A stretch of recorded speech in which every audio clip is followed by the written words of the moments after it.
Oi, Wanderson, boa tarde para você, boa tarde também para a Andréia e você aí de casa que acompanha o nosso Bahia Meio-Dia.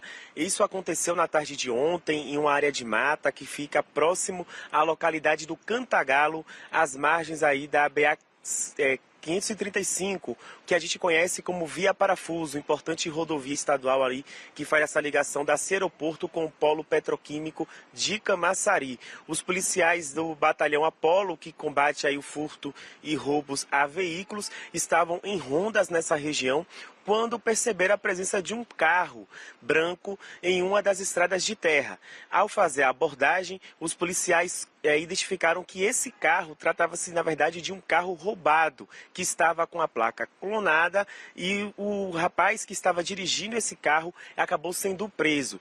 Durante a prisão, ele confessou que estava nessa área porque tinha acabado de deixar 4 homens em uma área de mata. Os policiais, então, foram até o local, identificaram uma trilha no meio da mata e, chegando lá no acampamento, foram recebidos a tiros. Durante esse confronto, um dos suspeitos foi encontrado baleado. Ele foi levado para o Hospital Metropolitano, que fica em Lauro de Freitas. Ele não resistiu e nesse acampamento a polícia encontrou drogas, armas, um canivete, 4 celulares, uma balança de precisão, além de outros materiais. E tudo isso foi entregue na delegacia de Itinga, em Lauro de Freitas, onde o material foi apresentado e o suspeito preso, que estava dirigindo esse carro, aguarda agora, está à disposição da justiça, onde passará por audiência de custódia.